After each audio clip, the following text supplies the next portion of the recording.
Aantayin pa ba natin na marami pang mag-aaral natin ng malalagas sa mga paaralan na dapat sana ay ikalawang tahanan ng ating mga anak?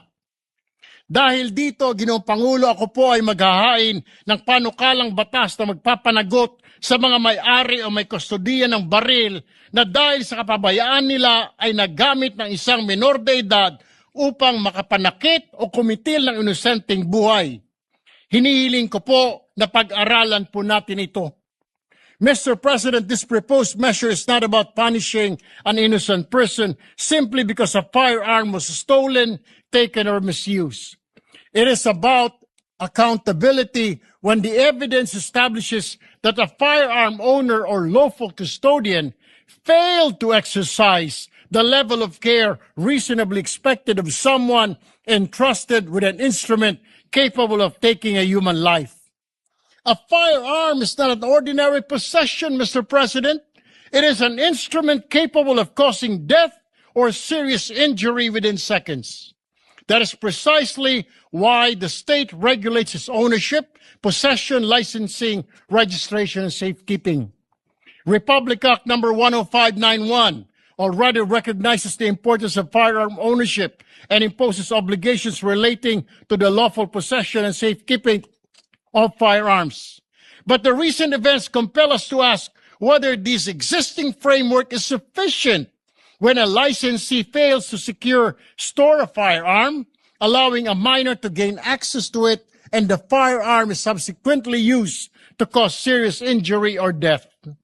Sa ilalim po ng panukalang batas, kapag ang isang minor ay nakakuha ng access sa baril na rehistrado sa pangalan ng isang licensee at ginamit ito upang makapinsala o pumatay ng tao, ang may-ari ang siyang dapat magkaroon ng criminal liability.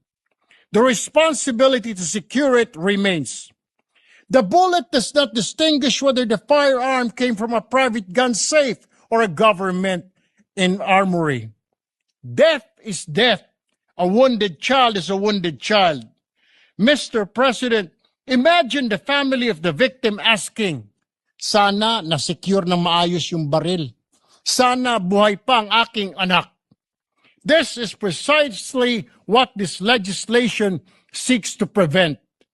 Mr. President, the tragedies in Tacloban and Zamboanga must not become merely entries in our newspapers. Let us make sure that the next child who encounters a firearm encounters a locked firearm. Let us make sure that the next parent who keeps a firearm at home understands that ownership carries a duty. Let us make sure that every police officer, every customs officer, every soldier, every security personnel, and every private firearm owner understands that a firearm entrusted to them must never become an instrument of tragedy in the hands of a child.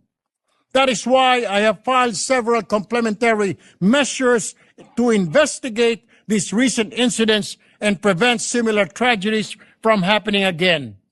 1. Proposed Senate Resolution number 487 calling for an immediate investigation into the Tacloban shooting incident.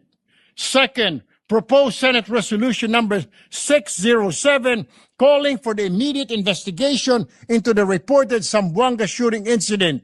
Third, Senate Bill 2411, School Security and Safety Act of 2026. A firearm is a responsibility, Mr. President, not a right without accountability. Maraming salamat po, Ginoong Pangulo at mga kasama.